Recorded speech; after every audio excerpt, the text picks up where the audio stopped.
ரஹத்பூர்னு பேர் கொண்ட ஒரு கிராமம் இருந்தது. அங்க மோனு தன்னோட மனைவி சுனிதா அப்புறம் பையன் லக்ஷ்மண் கூட வாழ்ந்து வந்தாரு. மோனு அவங்க அப்பா விட்டுட்டு போன டாபாவை நடத்துற வேலையை பார்த்துக்கிட்டு இருந்தாரு.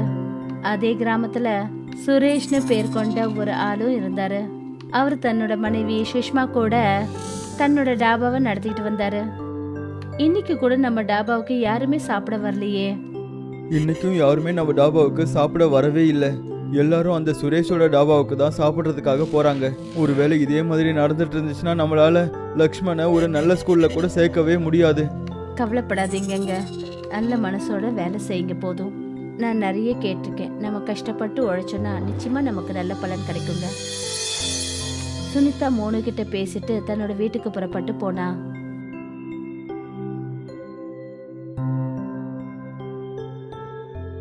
வீட்டுக்கு போகும்போது வழியில சுனிதா சுஷ்மாவை பார்த்தா. ஏய் சுனிதா, எப்படி இருக்க? அப்புறம் மோனு அண்ணனோட டாபா எப்படி போயிட்டு இருக்கு?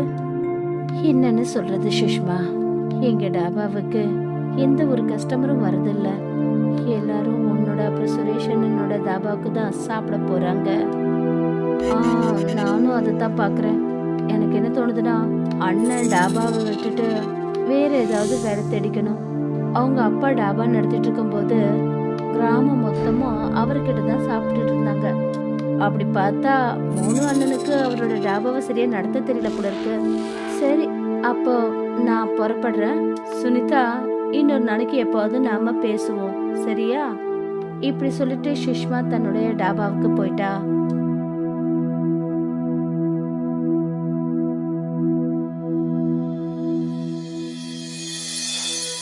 ராத்திரி நேரம் ஆயிடுச்சு. அப்புறம் மோனு தன்னோட டாபாவை விட்டுட்டு தன்னோட வீட்டுக்கு வந்தாரு. என்னங்க ஆச்சு? ஏன் ஒரு மாதிரியா இருக்கீங்க?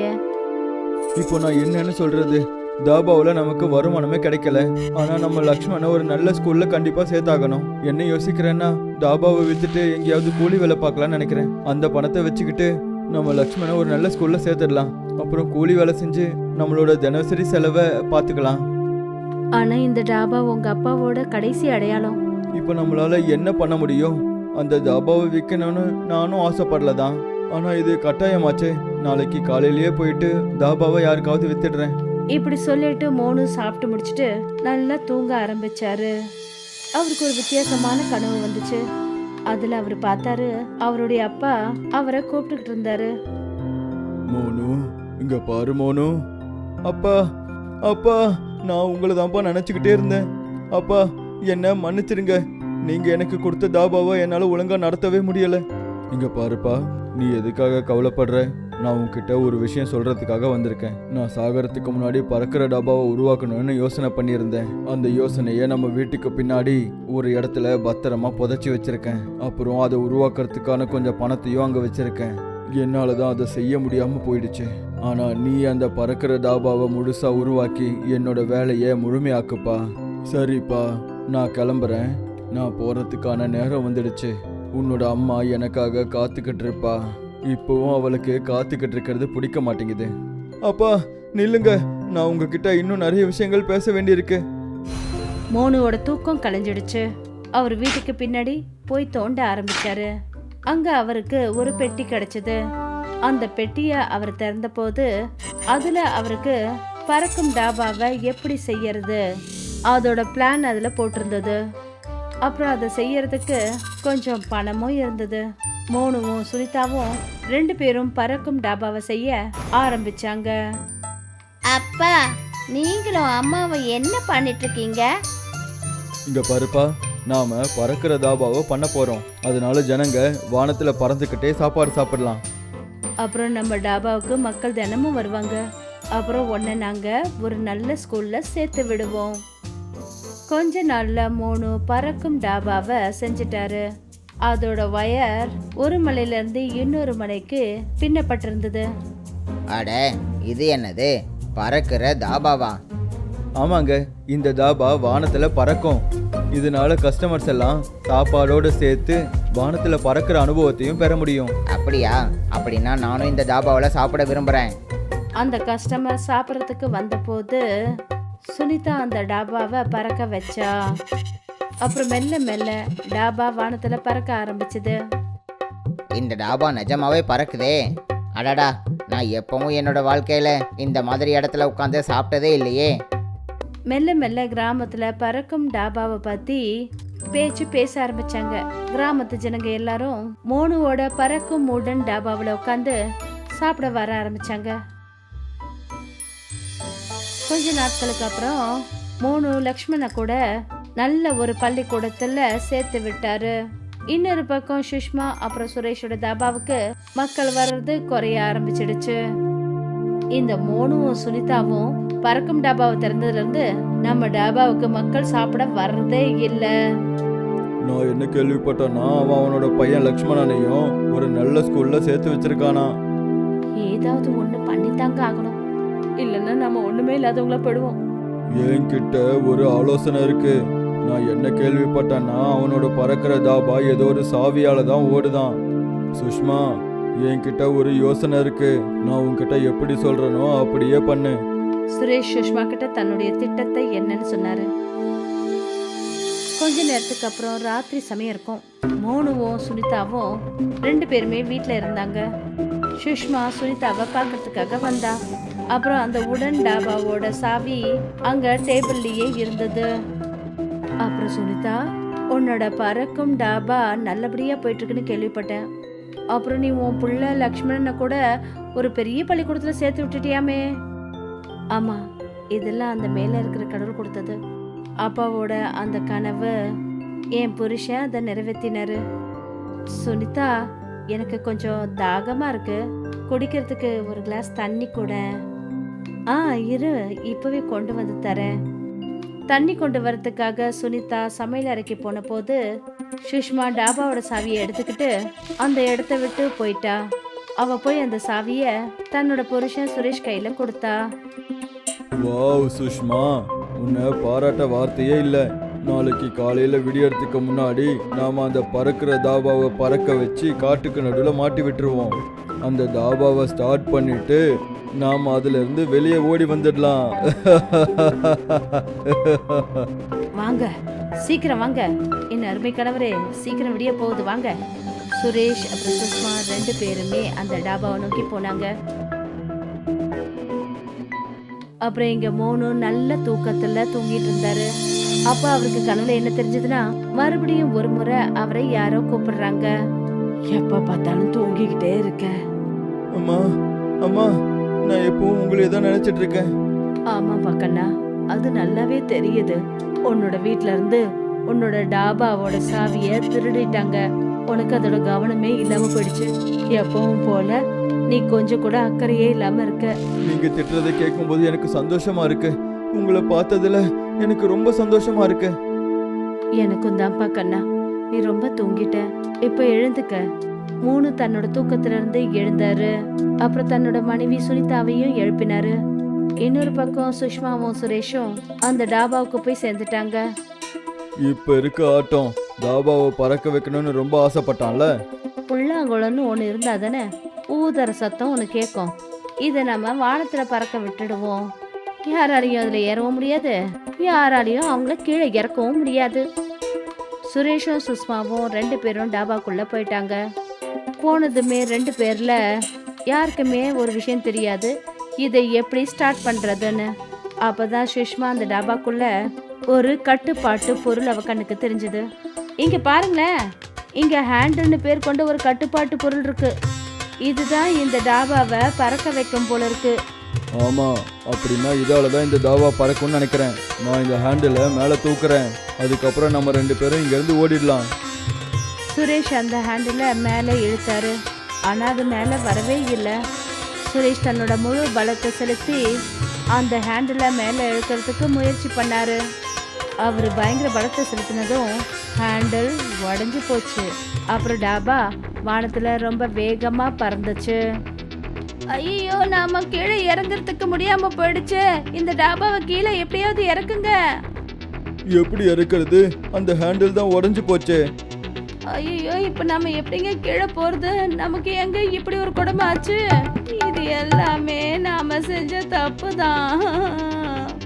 ஆமா சுஷ்மா, நீ சரியாதான் சொல்ற. அவங்க இப்படி பேசிட்டு இருக்கும்போது அந்த இடத்துக்கு மோனுவும் சுனிதாவும் வந்துட்டாங்க. சுஷ்மா அவங்கள டாபாவில் இருந்தே பார்த்தா. காப்பாத்துங்க சுனிதா, என்னை காப்பாத்துங்க, எங்களை காப்பாத்துங்க, நாங்க இந்த பறக்கும் டாபாவில் மாட்டிக்கிட்டோம், நாங்க ரொம்ப பெரிய தப்பா பண்ணிட்டோம். எங்களை மன்னிச்சிடு மோனு, நான் ரொம்ப பெரிய தப்பு பண்ணிட்டேன். நாங்க 2 பேரும் பேராசையால குருடங்களா மாறிட்டோம். உன்னோட தாபாவை இப்படி அழிக்கிறதுக்காக உன்னோட வீட்டுக்கே வந்து திருடிட்டோம். இதெல்லாம் நாம அப்புறமா பேசிக்கலாம். முதல்ல நான் உங்களை கீழே இறக்குறேன். அந்த ஹேண்டிலை கீழே இறக்குங்க. அப்படி பண்றதால தாபா கீழே வந்துடும். அந்த ஹேண்டில் அங்கேயே உடஞ்சி போச்சு, அதனால தான் நாங்க இங்க மாட்டிக்கிட்டோம். ஒரு பிரச்சனையும் இல்லை. ஒரு வேலை பண்ணுங்க, தாபாவோட சாவியை ஆஃப் பண்ணுங்க, அப்புறம் வெளியே வாங்க. அதனால தாபா அதுவாகவே கீழே வந்துடும். சுரேஷ் அந்த சாவியை ஆஃப் பண்ணதும் டாபா கீழே வந்துடுச்சு. சுரேஷும் சுஷ்மா 2 பேருமே மோனு அப்புறம் அவரோட மனைவி சுனிதா கிட்ட வந்து மன்னிப்பு கேட்டாங்க. அதுக்கு மோனு அவங்க கிட்ட சொன்னாரு, உங்க தப்ப நீங்க ஒத்துக்கிட்டீங்கல்ல, எனக்கு அதுவே சந்தோஷம்தான். அதுக்கப்புறம் சுரேஷும் சுஷ்மாவும் 2 பேரும் அவங்க டாபாவை நேர்மையாவும் நல்ல வழியிலையும் நடத்த ஆரம்பிச்சாங்க. சங்கம் நகர்னு பேர் கொண்ட ஒரு கிராமம் இருந்தது. அங்க விதவிதமான சாப்பாட்டுக்கு அந்த ஊர் ஃபேமஸ். ரொம்ப தூரத்துல இருந்தெல்லாம் ஜனங்க சங்கம் நகருக்கு சாப்பிட வருவாங்க. சங்கம் நகர்ல இருக்கிற மார்க்கெட் எல்லாமே ஒவ்வொரு கடையும் சாப்பாட்டு கடை தான். அதாவது தாபா, இட்லி ஸ்டால், அப்புறம் சைனீஸ் ஸ்டால், அப்புறம் பிரியாணி சென்டர், எல்லாரும் அவங்கவுங்க ஹோட்டலை நடத்திட்டு சந்தோஷமா இருந்தாங்க. என்னங்க சாமி, எப்படி போயிட்டு இருக்கலாம்? ரொம்பவே சூப்பருங்க. காலையில ஸ்டால் ஓபன் பண்ணா போதும், கஸ்டமர்ஸ் வந்துகிட்டே இருக்கிறாங்க. ரொம்ப சந்தோஷம். என்னுடைய டாபாவும் நல்லா போயிட்டு இருக்கு. மத்தியானம் சாப்பாடுக்கும் சரி, நைட்டு டிஃபனுக்கும் சரி, 2 வேளையும் நல்ல கஸ்டமர்ஸ் வராங்க. என்னுடைய சைனீஸ் கார்னர் ராத்திரியில நல்லா போகுது. அது என்னமோ உண்மைதான். ஆனா உன்னுடைய கார்னர்ல நிறைய கூட்டம் நிக்குது. இருக்காதா பின்ன? சைனீஸ் உணவு தான் இந்தியாவில் எல்லாருக்கும் பிடிச்சது. அதை நான் ஒத்துக்க மாட்டேன். சவுத் இந்தியன் உணவு தான் இந்தியாவில் எல்லாருக்கும் பிடிச்ச உணவு. என்னை பொறுத்த வரைக்கும் பஞ்சாப் ஆலு பரோட்டா தான் எல்லாருக்கும் பிடிச்சது. ஏன்னா ஆலு பரோட்டா சாப்பிடாதவங்க யாருமே கிடையாதுன்னு தான் சொல்லுவேன். சைனீஸ் எல்லாரும் தான் சாப்பிட்றாங்க. உங்க இட்லி கூட எல்லாரும் சாப்பிடுவாங்க. எல்லாருக்கும் ஒரே உணவு பிடிக்கும்னு எப்படி தெரிஞ்சுக்கிறது? நாம யாராவது ஒரு இன்டெலிஜென்ட் இருக்கிறவங்க கிட்ட போய் கேட்கலாம். கிராமத்துல இருக்கிற வயசானவங்க, அவங்க வாழ்நாட்கள்ல எவ்வளவோ சாப்பிட்டுருப்பாங்க. அவங்களுக்கு நிச்சயமா தெரியும். வாங்க அவங்க கிட்டயே போய் கேட்போம். வாங்க அவங்க கிட்ட போய் கேட்போம். 3 ஹோட்டல் முதலாளிகளும் அந்த வயசானவரை போய் பார்த்தாங்க. ஆமா, என்ன விஷயம்? நீங்க 3 பேரும் சேர்ந்து ஒன்னா வந்திருக்கீங்க, அதிசயமா இருக்கே. சித்தப்பா, எங்களுக்கு ஒரு விஷயம் சொல்லுங்க. இந்தியாவுல எல்லாருக்கும் பிடிச்ச உணவு எது? பஞ்சாபியா, சவுத் இந்தியனா, இல்ல சைனீஸா? அட, இது ரொம்ப முக்கியமான கேள்வியாச்சே. இந்தியாவுல வெவ்வேறு பகுதியில வெவ்வேறு உணவுகள் எல்லாருக்குமே பிடிக்கும். இதுல எல்லாருக்கும் பிடிச்ச உணவு எதுன்னு சொல்றது ரொம்ப ரொம்ப கஷ்டமான விஷயம். அப்படின்னா நாங்க இதை தெரிஞ்சுக்கவே முடியாதா? ஒரே ஒரு வழிதான் இருக்கு, அது காம்படிஷன். அட சித்தப்பா, அது என்ன காம்படிஷனு? அது எங்களுக்கும் கொஞ்சம் சொல்லுங்க. நீங்க 3 பேரும் பிரம்மாண்டமான உணவை தனித்தனியா செய்யுங்க. அப்புறம் அதை ஜனங்களோட மத்தியில வச்சிருங்க. ஜனங்க அவங்களே பார்த்து செக் பண்ணி சொல்லுவாங்க அது அவங்களுக்கு பிடிச்சிருக்கா பிடிக்கலையான்னு. சித்தப்பா, அவங்க எப்படி எங்களுக்கு சொல்லுவாங்க? அதான்ப்பா, நீங்க என்னமோ சொல்லுவீங்களேப்பா, அதான் லைக்ஸ். அதாவது அவங்களுக்கு யாருடைய உணவு ரொம்ப பிடிச்சிருக்கோ அவங்க அந்த உணவுக்கு முன்னாடி லைக்கான ஒரு சின்னத்தை போடுவாங்க. அட்ரஸ் இந்த ஐடியா ரொம்ப நல்லா இருக்கு. இது மூலமா நிறைய பேருக்கு நம்ம உணவோட டேஸ்டும் தெரிஞ்சிடும். அது மட்டும் இல்லாம நமக்கு பப்ளிசிட்டியும் கிடைக்கும். நம்மளுடைய கடை ஃபேமஸ் ஆயிடும். எனக்கு இந்த ஐடியா பிடிச்சிருக்கு சித்தப்பா. தேங்க்யூ சித்தப்பா. வயசான சித்தப்பா கொடுத்த ஐடியா மூலமா 3 ஹோட்டல்காரங்களும் காம்படிஷனுக்கான ஏற்பாடுகளை ஆரம்பிச்சாங்க. கிராமம் முழுக்க போஸ்டர்ஸை ஓட்டினாங்க. இந்த காம்படிஷன் ரொம்பவே வித்தியாசமா இருந்தது. அது ரொம்ப சீக்கிரத்துல வைரல் ஆயிடுச்சு. அப்புறம் இந்த போட்டியை கவர் பண்றதுக்கு நியூஸ் ரிப்போர்ட்டர்ஸும் வந்துட்டாங்க. இந்த போட்டி கிராமத்துல இருக்கிற கிரவுண்ட்ல நடந்துச்சு. அங்க 3 ஹோட்டல் முதலாளியும் அப்புறம் அவங்க சமையல்காரங்க சமைக்கிறதுக்கான ஏற்பாடுகளை பண்ணிட்டு இருந்தாங்க. அஜித் சார், உங்களுக்கு இந்த காம்படிஷன் ஐடியா எங்கிருந்து கிடைச்சது? ஐயோ, இந்த காம்படிஷன் ஐடியா கொடுத்தது ஹர்ஜித் கிடையாது, எங்க வயசான சித்தப்பா கொடுத்த ஐடியா தான் இது. அப்படியா? ஆனா இது எதுக்கு? அது எதுக்குன்னா எங்க 3 பேருக்கும் ஒரு விஷயம் புரியவே இல்லை. அதாவது இந்தியாவோட பிடிச்ச உணவு எதுன்னு எங்களுக்கு தெரியல. ஸோ இந்த ஜெயிண்ட் உணவு காம்படிஷனை எதுக்காக நடத்துறாங்கன்னா இந்தியாவில் எல்லாருக்கும் பிடிச்ச உணவு எதுன்னு தெரிஞ்சுக்கிறதுக்காக. பஞ்சாபியா, சவுத் இந்தியனா இல்ல சைனீஸான்னு இதை தெரிஞ்சுக்கிறதுக்கு பார்த்துக்கிட்டே இருங்க குக்கு டிவி. எல்லா சமையல்காரங்களும் அவங்கவுங்க உணவுகளை செஞ்சுட்டு இருந்தாங்க. ஒருத்தர் பெரிய தட்டில் மாவு பிசைஞ்சிட்டு இருந்தாரு. அப்புறம் ஒருத்தர் பெரிய பாத்திரத்தில் நூடுல்ஸை பாயில் பண்ணிட்டு இருந்தாரு. நிறைய பேர் வந்துட்டாங்க. சில மணி நேரத்தில் பிரம்மாண்டமான உணவு ரெடி ஆயிடுச்சு. சுவாமி அவர் ஒரு பெரிய மசாலா தோசை செஞ்சாரு. சிங் என்ன பண்ணாருன்னா பிரம்மாண்டமான நூடுல்ஸும் சூப்பும் செஞ்சாரு. அப்புறம் ஹர்ப்ரீத் பெரிய பரோட்டா அப்புறம் பட்டர் சிக்கன் பண்ணாரு. இப்போ இந்த காம்படிஷன் ஸ்டார்ட் ஆக போகுது. இங்க வருகை தந்தவங்க கிட்ட கேட்டுக்கிறது என்னன்னா, நீங்க இந்த 3 உணவுகளையும் டேஸ்ட் பண்ணி அப்புறம் உங்க லைக்கை கொடுக்கணும். உங்களோட லைக் தான் டிசைட் பண்ண போகுது, அதாவது இந்தியாவோட சிறந்த உணவு எதுன்னு. இதை கேட்ட உடனே ஆடியன்ஸோட ஆர்வம் அதிகமாயிடுச்சு. முதல்ல ஒரு சின்ன குழந்தை வந்தா. குழந்தை முதல்ல பரோட்டா சாப்பிட்டா. அதுக்கப்புறம் பெரிய மசால் தோசை அப்புறம் நூடுல்ஸ் சாப்பிட்டா. குழந்தை அவளோட லைக்ஸை நூடுல்ஸ்க்கு கொடுத்தா. முதல் லைக் நூடுல்ஸ்க்கு கிடைச்சிருக்கு. அதுக்கப்புறம் ஒருத்தரா நிறைய பேர் வந்தாங்க. சில பேருக்கு பரோட்டா பிடிச்சிருந்தது, சிலருக்கு மசாலா தோசை, அப்புறம் சில பேருக்கு சைனீஸ் நூடுல்ஸ். சைனீஸ் உணவுக்கு 40 லைக்ஸ் கிடைச்சிருக்கு. பஞ்சாபி உணவுக்கு 39 லைக்ஸ் கிடைச்சிருக்கு. அப்புறம் சவுத் இந்தியன் உணவுக்கு 41 லைக்ஸ் கிடைச்சிருக்கு. ஆனாலும் இந்த காம்படிஷன் இன்னும் முடிவடையல. இன்னும் 2 மணி நேரம் பாக்கி இருக்கு. சுவாமி இதை பார்த்துட்டு மனசார சந்தோஷப்பட்டாரு. அதாவது அவர் ஜெயிக்க போறாருன்னு. கொஞ்ச நேரத்துல இன்னும் ஜனங்க கூட்டமா வந்தாங்க.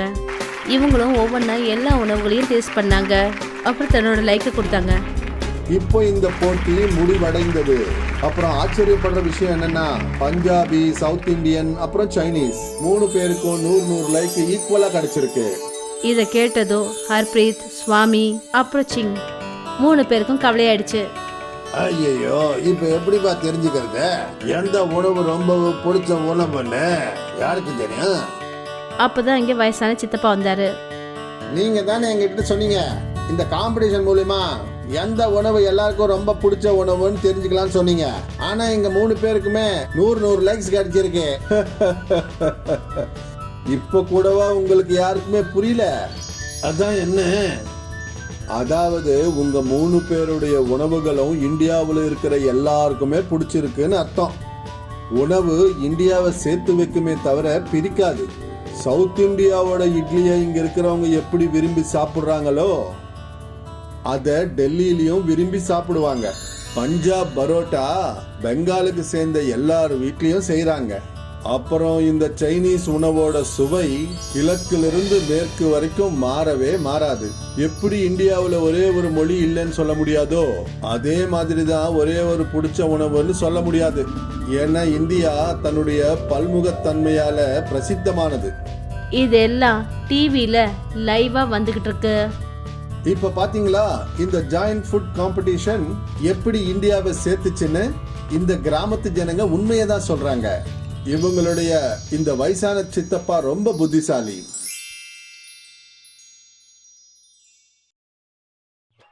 சங்கம் நகர்னு பேர் கொண்ட ஒரு கிராமம் இருந்தது. அங்க விதவிதமான சாப்பாட்டுக்கு அந்த ஊர் ஃபேமஸ். ரொம்ப தூரத்துல இருந்தெல்லாம் ஜனங்க சங்கம் நகருக்கு சாப்பிட வருவாங்க. சங்கம் நகர்ல இருக்கிற மார்க்கெட் எல்லாமே ஒவ்வொரு கடையும் சாப்பாட்டு கடை தான். அதாவது தாபா, இட்லி ஸ்டால், அப்புறம் சைனீஸ் ஸ்டால், அப்புறம் பிரியாணி சென்டர். எல்லாரும் அவங்கவுங்க ஹோட்டலை நடத்திக்கிட்டு சந்தோஷமா இருந்தாங்க. என்னங்க சாமி, எப்படி போயிட்டு இருக்கலாம்? ரொம்பவே சூப்பருங்க. காலையில ஸ்டால் ஓபன் பண்ணா போதும், கஸ்டமர்ஸ் வந்துகிட்டே இருக்கிறாங்க. ரொம்ப சந்தோஷம். என்னுடைய டாபாவும் நல்லா போயிட்டு இருக்கு. மத்தியானம் சாப்பாடுக்கும் சரி, நைட்டு டிஃபனுக்கும் சரி 2 வேளையும் நல்ல கஸ்டமர்ஸ் வராங்க. என்னுடைய சைனீஸ் கார்னர் ராத்திரியில நல்லா போகுது. அது என்னமோ உண்மைதான். ஆனா உன்னுடைய கார்னர்ல நிறைய கூட்டம் நிக்குது. இருக்காதா பின்ன? சைனீஸ் உணவு தான் இந்தியாவில் எல்லாருக்கும் பிடிச்சது. அதை நான் ஒத்துக்க மாட்டேன். சவுத் இந்தியன் உணவு தான் இந்தியாவில் எல்லாருக்கும் பிடிச்ச உணவு. என்னை பொறுத்த வரைக்கும் பஞ்சாப் ஆலு பரோட்டா தான் எல்லாருக்கும் பிடிச்சது. ஏன்னா ஆலு பரோட்டா சாப்பிடாதவங்க யாருமே கிடையாதுன்னு தான் சொல்லுவேன். சைனீஸ் எல்லாரும் தான் சாப்பிட்றாங்க. உங்க இட்லி கூட எல்லாரும் சாப்பிடுவாங்க. எல்லாருக்கும் ஒரே உணவு பிடிக்கும்னு எப்படி தெரிஞ்சுக்கிறது?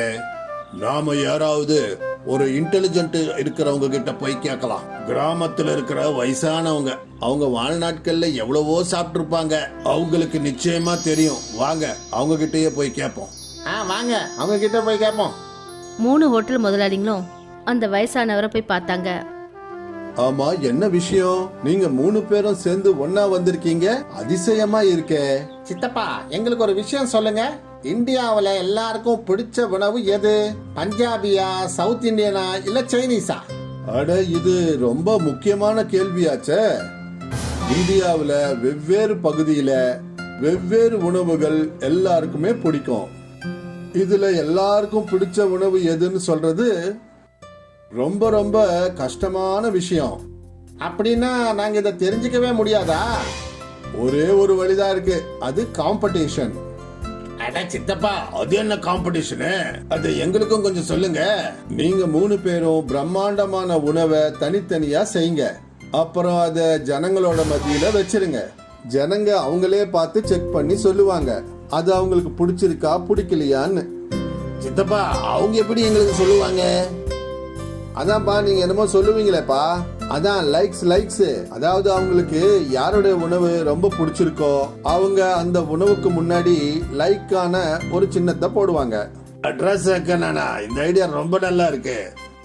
இது மூலமா நிறைய பேருக்கு நம்ம உணவோட டேஸ்டும் தெரிஞ்சிடும். அது மட்டும் இல்லாம நமக்கு பப்ளிசிட்டியும் கிடைக்கும். நம்மளுடைய கடை ஃபேமஸ் ஆயிடும். எனக்கு இந்த ஐடியா பிடிச்சிருக்கு சித்தப்பா. தேங்க்யூ சித்தப்பா.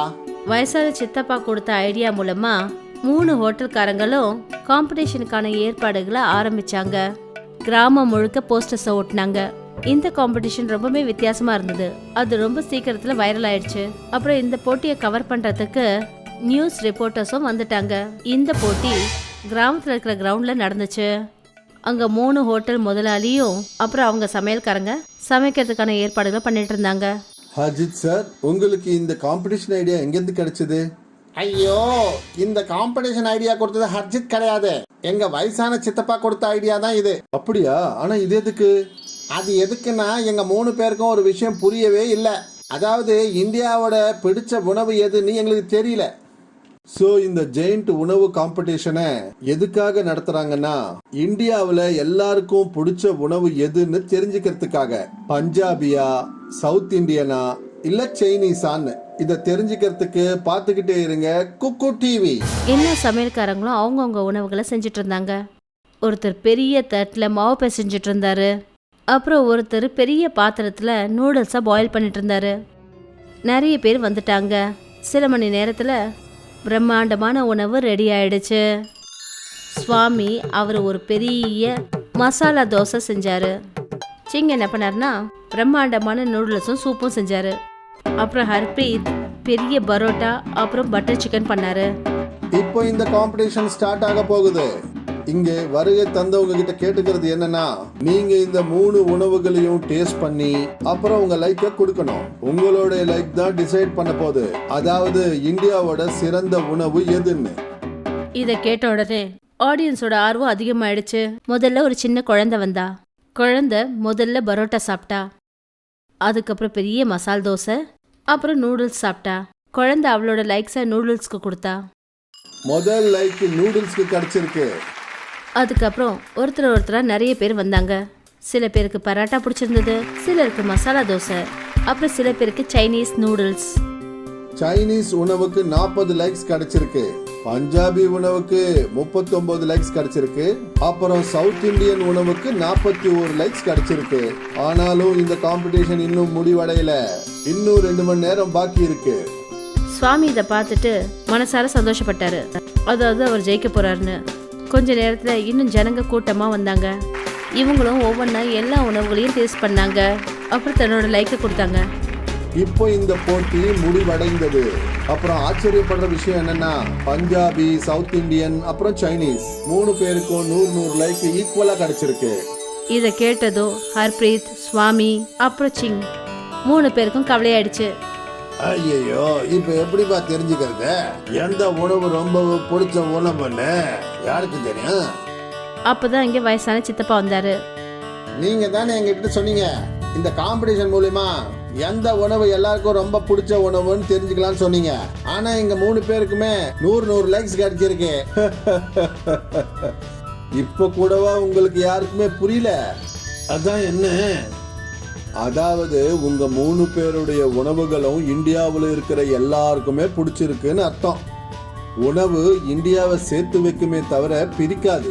சவுத் இந்தியாவோட இட்லியை இங்க இருக்கிறவங்க எப்படி விரும்பி சாப்பிடுறாங்களோ அத டெல்லியிலயும் விரும்பி சாப்பிடுவாங்க. பஞ்சாப் பரோட்டா பெங்காலுக்கு சேர்ந்த எல்லார் வீட்லயும் செய்யறாங்க. அப்புறம் இந்த சைனீஸ் உணவோட சுவை கிழக்கிலிருந்து மேற்கு வரைக்கும் மாறவே மாறாது. எப்படி இந்தியாவில் ஒரே ஒரு மொழி இல்லைன்னு சொல்ல முடியாதோ அதே மாதிரி தான் ஒரே ஒரு பிடிச்ச உணவுன்னு சொல்ல முடியாது. ஏன்னா இந்தியா தன்னுடைய பல்முகத்தன்மையால பிரசித்தமானது. இதெல்லாம் டிவியில லைவா வந்துகிட்டு இருக்கு. இப்ப பாத்தீங்களா இந்த ஜாயிண்ட் ஃபுட் காம்படிஷன் எப்படி இந்தியாவை சேர்த்துச்சுன்னு? இந்த கிராமத்து ஜனங்க உண்மையை தான் சொல்றாங்க. இவங்களுடைய இந்த வயசான சித்தப்பா ரொம்ப புத்திசாலி. ஒரு கிராமத்துல சம்பத்னு பேர் கொண்ட 20 வயசு இளைஞன் ஒருத்தன் இருந்தான். சம்பத் ஒரு அனாதை. அவன் கிராமத்துல சௌதரியோட டாபாவுல சமைக்கிற வேலையை பார்த்துக்கிட்டு இருந்தான். சீக்கிரமாக வேலையை முடி சம்பத். கஸ்டமர்ஸ் டேபிளில் சும்மா உட்காந்துட்டு இருக்காங்க பாரு. இன்னைக்கு நான் தால் மக்னியை வச்சு ஒரு புது ரெசிபி செய்கிறேன் சௌதரி ஐயா. நீங்களே பாருங்க, இன்னைக்கு தாலை சாப்பிட்டுட்டு கஸ்டமர்ஸ் நம்ம ஹோட்டலில் மறக்கவே மாட்டாங்க. அட நம்மளை மறக்க மாட்டாங்கன்றதெல்லாம் அப்புறமா பார்த்துக்கலாம். முதல்ல போய் அவங்களுக்கு சாப்பாடை கொடு. முடிஞ்சிடுச்சு ஐயா, கொஞ்ச நேரம் வெயிட் பண்ணுங்க. இன்னும் 5 நிமிஷத்தில் நான் எல்லா கஸ்டமர்ஸுக்கும் ஃபுட்டை வச்சிடுறேன், சரியா? சௌதரி சமையல் அறையை விட்டு வெளியே போனாரு. கொஞ்ச நேரத்துல சம்பத் கஸ்டமர்களுக்கு சாப்பாடு பரிமாறினான். சம்பத் கையால செஞ்ச டால் மக்னி எல்லா கஸ்டமர்களுக்கும் ரொம்ப பிடிச்சது. அந்த கஸ்டமர்கள்ல அர்ஜுன் சௌதரி கிட்ட வந்து சொன்னாரு, இன்னைக்கு தால் மக்னி ரொம்பவே சுவையாக இருந்துச்சு சௌதரி ஐயா. என் வயிறு நிறைஞ்சிடுச்சு, ஆனால் போக மனசே வரல. அட நான் என்ன பண்ணுறது அர்ஜுன், என் டாபாவில் செய்கிற சாப்பாடு அவ்வளோ நல்லா இருக்குல்ல, அதனால ஜனங்க வயிறு நிறைஞ்சிடுது, ஆனால் போக மனசு வர மாட்டேங்குது. என்னோட மனைவி ரொம்ப சூப்பராகவே சாப்பாடு செய்வா. அட நீங்கள் என்ன பேசிகிட்டு இருக்கீங்க சௌதரி ஐயா? உங்கள் மனைவி எப்போவும் உங்கள் பக்கத்தில் உட்காந்து காசு தானே எண்ணிக்கிட்டு இருக்காங்க. சாப்பாட்டை நம்ம கிராமத்து சம்பத் தானே செய்கிறான். அட அவனை கொஞ்சம் பாராட்டுறதால உங்களோட பெருமை என்ன இறங்கிட போகுதா என்ன? இப்படி சொல்லிட்டு அர்ஜுன் அந்த இடத்த விட்டு போனாரு. சௌதரி ரொம்ப கோவப்பட்டு தன்னோட மனைவி ருக்மணியை பார்த்து என்ன சொன்னாருன்னா, நீயே பார்க்குறல்ல, உன்கிட்ட எத்தனை தடவை சொல்கிறது, நீயும் அந்த கிச்சனுக்கு போய் சம்பத்துக்கு ஏதாவது உதவியாக இருன்னு. என்னால ஒரு சமயத்துல ஒரே ஒரு வேலை தான் பார்க்க முடியும்.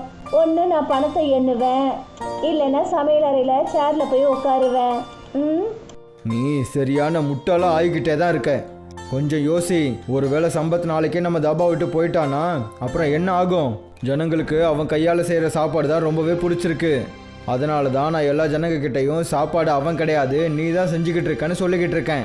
ஆனால் நான் சொல்கிறத நீ புரிஞ்சிக்கவே மாட்டேங்கிறியே. நீங்க ரொம்ப சரியா சொல்றீங்கங்க. இந்த விஷயம் என் மனசுக்கு தோணவே இல்லை பாருங்க. நானும் நாளையில இருந்து சம்பத்துக்கு பக்கத்துல சேரை போட்டு உட்கார்ந்துருக்கேன். மறுநாள் சம்பத் டாபாவுக்கு வந்தபோது சௌதரி சம்பத்தை பார்த்துட்டு என்ன சொன்னாருன்னா, சம்பத், இன்னையிலேருந்து என்னோட மனைவியும் உன் கூட அந்த கிச்சன்லேருந்து வேலை செய்வா. சௌதரி ஐயா, முதலாளி அம்மாவை ஏன் கஷ்டப்படுத்துறீங்க? சாப்பாடு செய்ய தான் நான் இருக்கேன்ல. நான் என்ன சொல்கிறேனோ அதை மட்டும் செய், தேவையில்லாமல் பேசாத. சரி சௌதரி ஐயா, நீங்கள் சொன்ன மாதிரியே செய்கிறேன். அன்னையில இருந்து ருக்மணி சம்பத்தோட சமையல் அறையில உட்கார ஆரம்பிச்சா. கொஞ்ச நாளைக்கு அப்புறம் சௌதரி எல்லா கஸ்டமர்களையும் நம்ப வச்சாரு. அதாவது அவரு தாபாவில் கொடுக்குற அந்த சாப்பாடு தன்னோட மனைவி ருக்மணி தான் செய்யறான்னு. ஒரு நாள் சம்பத் தன்னோட வேலைக்கு போக வீட்டை விட்டு வெளியே கிளம்பினான். அப்பதான் அந்த இடத்துக்கு சௌதரி வந்துட்டாரு. சௌதரி ஐயா நீங்களா? நான் தாபாவுக்கு தானே வந்துக்கிட்டு இருக்கேன். நான் உன்கிட்ட எதை சொல்கிறதுக்காக வந்திருக்கேன்னா, நீ இனிமே என்னோட டாபாவுக்கு வந்து எந்த வேலையும் செய்ய வேண்டிய அவசியம் இல்லை. நீங்கள் எதுக்காக இப்படி பேசிகிட்டு இருக்கீங்க சௌதரி ஐயா? எனக்கு தெரிஞ்ச வரைக்கும் நான் எப்பவும் சுவையான உணவுகளை தானே செஞ்சிட்ருக்கேன். அப்புறம் எப்பவும் என்னை குறை சொல்கிற அளவுக்கு நான் நடந்துக்கிட்டதில்லை. அதை பற்றி எனக்கு எந்த ஒரு கவலையும் இல்லை சம்பத். உன்னால தான் என்னோட டாபாவோட பேர் கொஞ்சம் கொஞ்சமாக அழிஞ்சுக்கிட்டு இருக்கு. நீங்கள் எதுக்காக இப்படியெல்லாம் பேசிகிட்டு இருக்கீங்க? எனக்கு ஞாபகம் இருக்கிற வரைக்கும் நான் எப்போலேருந்து உங்கள் டாபாவில் வேலை செய்கிறேனோ அப்போலேருந்து உங்களோட டாபா முன்னாடியை விட நல்லா தானே போகுது. நல்லா தான் போயிட்டுருக்கு. ஆனால் அது நீ இருக்கிறதால தான். ஒருவேளை நான் இன்னும் கொஞ்ச நாளைக்கு உன்னை வேலையில் வச்சுருந்தேன்னா என்னோட டாபாவோட பேர் சௌதரி டாபாங்கிற பேர்லேருந்து மாறி சம்பத் டாபான்னு தான் எல்லோரும் கூப்பிடுவாங்க. அப்படியெல்லாம் பண்ணாதீங்க சௌத்ரி ஐயா. நான் ஒரு அனாதை. எனக்கு இந்த வேலையை தவிர வேற எந்த வேலையும் தெரியாது. அதெல்லாம் உன்னோட பிரச்சனை, என்னோடது கிடையாது. இன்னையிலிருந்து உன்னை எப்போவாவது என் கடை முன்னாடி எங்கேயாவது பார்த்தேன், கையை காலை உடைச்சி கிராமத்தை விட்டு வெளியே துரத்திடுவேன். இதை சொல்லிட்டு சௌத்ரி கோபத்தோட அந்த இடத்த விட்டு போனாரு. சம்பத்துக்கு வேலை இல்லாம போயிடுச்சு. ரொம்ப நொந்து போய் சம்பத் கிராமத்து தலைவரை போய் பார்த்தான். எனக்கு எல்லாமே தெரியும் சம்பத். சௌத்ரி உனக்கு என்னெல்லாம் பண்ணாருன்னு தெரியும். உனக்கே இந்த விஷயம் தெரியும். சௌத்ரி என்னை விட செல்வாக்கானவர். அது மட்டும் இல்லாமல் ரொம்ப பணக்காரரு. அவர்கிட்ட என்னால் பிரச்சனை பண்ண முடியாது. தலைவரே, நான் சௌத்ரி கிட்ட சண்டை போடணும்னு உங்ககிட்ட வரல. நான் உங்ககிட்ட உதவி கேட்கறதுக்காக தான் வந்திருக்கேன். உங்களுக்கே தெரியும்ல தலைவரே, நான் ஒரு அனாதை. சில வருஷங்களுக்கு முன்னாடி தான் என்னோட அம்மா அப்பா என்னை விட்டுட்டு போயிட்டாங்க. நான் என்னோட கிராமத்தை விட்டு எங்கேயும் போக விரும்பலை. நீ என்னதான் சொல்ல வர? தலைவரே, நான் எப்பவும் சாப்பாடு செய்யணும்னு நினைக்கிறேன். உன்னோட அப்பாவும் ரொம்ப பெரிய சமையல்காரன் தான். தலைவரே, நீங்கள் எனக்கு சின்னதாக ஒரு உதவி பண்ணுங்க. நான் எனக்குன்னு ஒரு டாபாவை நம்ம கிராமத்தில் திறக்க நினைக்கிறேன். நீங்கள் எனக்கு கொஞ்சம் பணம் கொடுக்க முடியுமா? என்னோட டாபா நல்லபடியாக போன உடனே நான் உங்களோட பணம் எல்லாத்தையும் திருப்பி கொடுத்துடுறேன். சரி, கிராமத்தில் என்னோட காலி நிலங்கள் கொஞ்சம் இருக்கு. நீ அந்த இடத்துல போய் டாபாவை திறந்துக்கோ. அதுக்கு எவ்வளோ காசு உனக்கு தேவையோ அதை நான் உனக்கு கொடுக்க தயாரா இருக்கேன். தலைவர் சொன்னதை கேட்டுட்டு சம்பத் ரொம்ப சந்தோஷப்பட்டான். சம்பத் கடின உழைப்போட காலியான நிலத்துல டாபா கட்ட ரொம்ப கஷ்டப்பட்டதுக்கு அப்புறம் சம்பத் அந்த இடத்துல ஒரு டாபாவை ரெடி பண்ணிட்டான். கொஞ்ச நாளைக்கு அப்புறமா சம்பத்தோட டாபாவுக்கு கஸ்டமர்கள் வர ஆரம்பிச்சாங்க. அப்புறம் இந்த விஷயம் சௌத்ரியை உறுத்த ஆரம்பிச்சது. எதை நினச்சி நான் பயந்தனோ அதே தான் நடந்திருக்கு ருக்மணி. அந்த ஒன்றும் இல்லாதவன் அவனுக்குன்னு ஒரு டாபா திறந்திருக்கான். இப்போ நம்ம டாபாவுக்கு குறைஞ்ச ஆளுங்களும் அவனோட டாபாவுக்கு நிறைய பேரும் வராங்க. ஒரு நரியோட புத்தி தான் உங்களுக்குள்ளேயும் இருக்கு. அந்த புத்தியை பயன்படுத்துங்க. அப்புறம் அவனுடைய டாபாவை மூட வைங்க. நீ ரொம்ப சரியா சொல்ற. என்னோட இந்த நரி மாதிரியான புத்தியை வச்சு நான் ஏதாவது ஒன்று யோசிச்சே ஆகணும். சௌத்ரி ரொம்ப தந்திரமா ஒரு கஸ்டமரை தான் சொல்றத கேட்க வச்சாரு. அந்த கஸ்டமர் தெரியாம சம்பத்தோட டாபாவில் சாப்பாட்டுல சௌத்ரி கொடுத்த மருந்த கலந்துட்டு வந்துட்டான். அன்னைக்கு யாரெல்லாம் சம்பத்தோட டாபாவில் சாப்பிட்டாங்களோ அவங்களுக்கு வயிற்றுப்போக்கு ஏற்பட்டுச்சு. மறுநாள் சம்பத்தோட டாபாவுக்கு முன்னாடி கிராமத்து ஜனங்க கூட்டமா வந்துட்டாங்க. அதுல ஒருத்தர் ரொம்ப கோபத்தோட சம்பத் கிட்ட சொன்னாரு, உன்னோட டாபா நல்லா நடக்கணுங்கிறதுக்காக உன்னோட நேர்மையை மறந்துட்டியா? நீங்கள் ஏன் இப்படி பேசிட்டு இருக்கீங்க? நான் என்ன பண்ணேன்? என்ன பண்ணியா? அட, நேற்று நான் உன்னோட டாபாவில் தால் சாப்பிட்டேன். அப்போலேருந்து என் வயிறு மோசமாயிடுச்சு. அப்புறம் இங்கே எவ்வளோ பேர் நாங்கள் நின்றுட்டுருக்கோமோ அவங்க எல்லார் வயிறும் மோசமாயிடுச்சு. இது எல்லாத்துக்கும் நீ தான் பொறுப்பு. நீ கண்டிப்பாக சாப்பாட்டில் ஏதோ ஒன்று கலந்துருக்க. நீங்கள் தப்பாக நினச்சிட்ருக்கீங்க. நான் சாப்பாட்டில் எதையுமே கலக்கலை. இன்னையிலேருந்து நாங்கள் யாருமே உன்னோட டாபாவுக்கு வந்து சாப்பாடு சாப்பிட வரமாட்டோம். சாப்பாடு எல்லாத்தையும் செஞ்சு நீயே சாப்பிடு. இப்படி சொல்லிட்டு அந்த ஆளு அங்கிருந்து போயிட்டாரு. அப்புறம் சம்பத் கண்ணில் கண்ணீரோட தன்னோட டாபாவில் உட்காந்துட்டான். சம்பத்துக்கு மறுபடியும் வேலை இல்லாம போயிடுச்சு. கொஞ்ச நாளைக்கு அப்புறம் சம்பத்தோட டாபாவில் தலைவர் வந்து சொன்னாரு, சம்பத், நீ என்கிட்ட காசு வாங்கியிருந்தல்ல, அதை எப்போ திரும்ப தருவ? தலைவரே, உங்களுக்கே நல்லா தெரியும் என்னோட டாபாவுக்கு எந்த கஸ்டமர்ஸும் வர்றதில்லை. அதெல்லாம் எனக்கு தெரியாது சம்பத். எனக்கு என்னோட காசு வேணும், அதுவும் வட்டியோட. தலைவர் பேசினதை கேட்டதும் சம்பத் அதிர்ச்சி ஆயிட்டான். நாம வட்டியை பற்றி எதுவும் பேசவே இல்லையே. நான் அதை சொன்னேன், நீ தான் கேட்டிருக்க மாட்டேன். இன்னும் 2 நாளைக்குள்ளே என்னோட காசு வட்டியோட எனக்கு திரும்பி வரலன்னு வச்சுக்க, நான் உன்னோட வீட்டையும் உங்ககிட்ட இருந்து பிடுங்கிடுவேன். அப்புறம் அதை விற்று அதிலேருந்து என்னோட காசை எடுத்துக்குவேன். அப்படியெல்லாம் பண்ணிடாதீங்க தலைவரே, நான் ஒரு அனாதை. நீங்கள் என்கிட்ட இருந்து என்னோட வீடையும் எடுத்துக்கிட்டீங்கன்னா அப்புறம் நான் எங்கே போகிறது? நான் உனக்கு 2 நாள் டைம் கொடுக்குறேன். இப்படி சொல்லிட்டு தலைவர் அந்த இடத்த விட்டு போயிட்டாரு. 2 நாள் கழிச்சு தலைவர் சம்பத்தை அவனோட வீட்டை விட்டு கழுத்தை பிடிச்சு வெளியே தள்ளினாரு. அவனுடைய டாபாவையும் அடிச்சு நொறுக்கினாரு. சம்பத் கண்கள்ல கண்ணீரோட ஹைவேல இருக்கிற ஒரு அடர்ந்த மரத்துக்கடியில் உட்காந்து தன்னுடைய விதியை நினைச்சு அழுதான். சம்பத் அழுது அழுது காலையில இருந்து சாயந்தரம் வரைக்கும் ஆயிடுச்சு.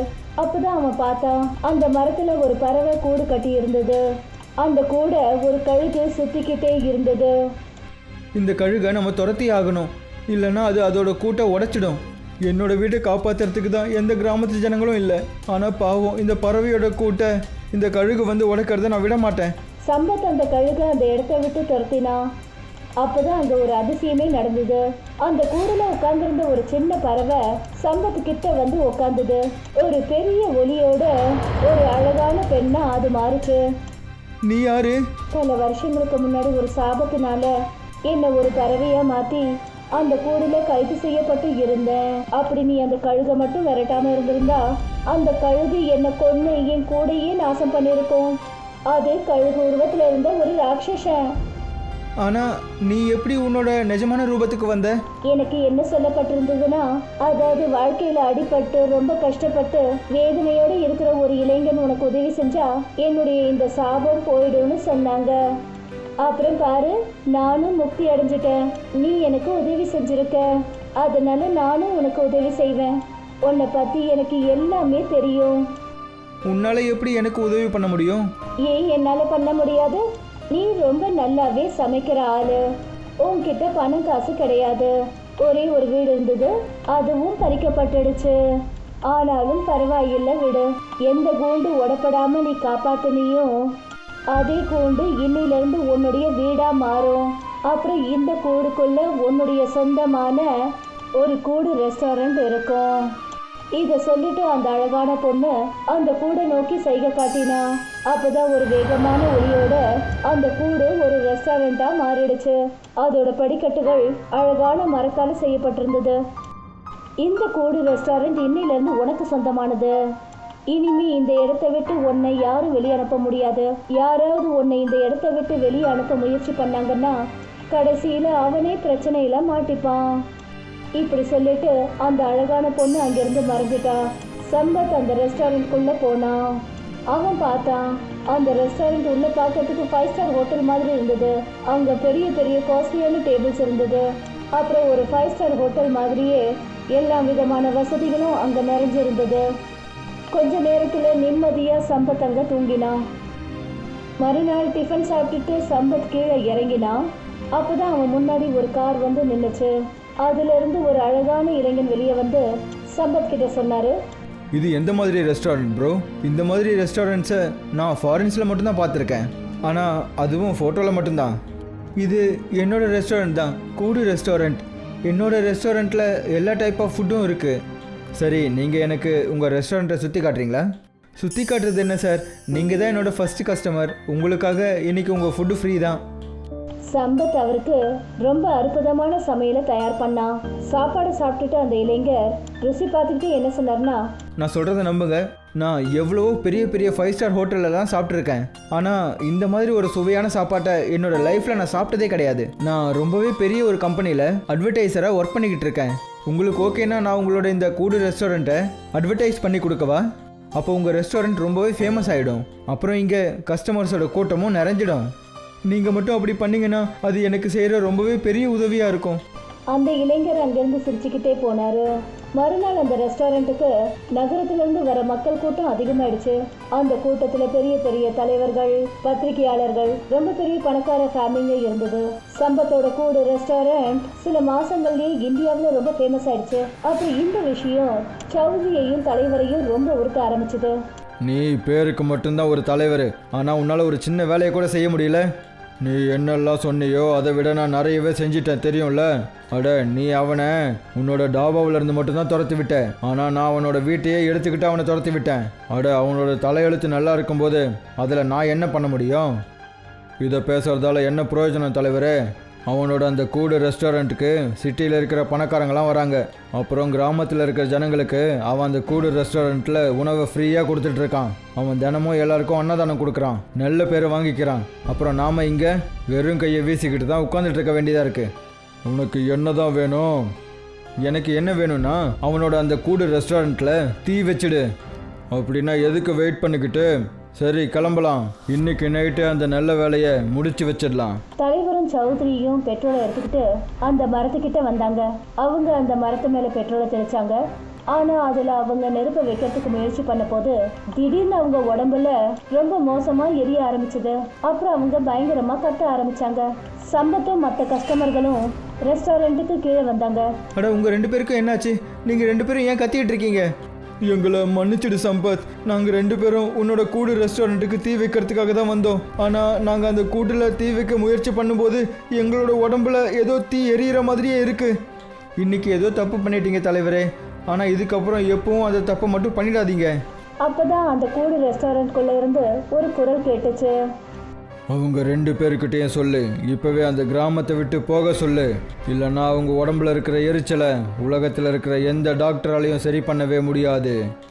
எனக்கு தெரிஞ்ச விஷயம் என்னன்னா, யாராவது இந்த கூடு ரெஸ்டாரண்ட்டுக்கு ஏதாவது பிரச்சனை கொடுக்கணும்னு நினைச்சிட்டு இருந்தாங்கன்னா அவங்களுக்கு ரொம்பவே பெரிய பிரச்சனை ஏற்படுமா. தலைவரும் சௌத்ரியும் சம்பத்தோட பேச்சை கேட்கறதா நல்லதுன்னு நினைச்சாங்க. 2 பேரும் ராத்திரியோட ராத்திரியா கிராமத்தை காலி பண்ணிக்கிட்டு போயிட்டாங்க. சம்பத் இன்னைக்கும் கூடு ரெஸ்டாரண்ட்டை நடத்திக்கிட்டு இருக்கான்.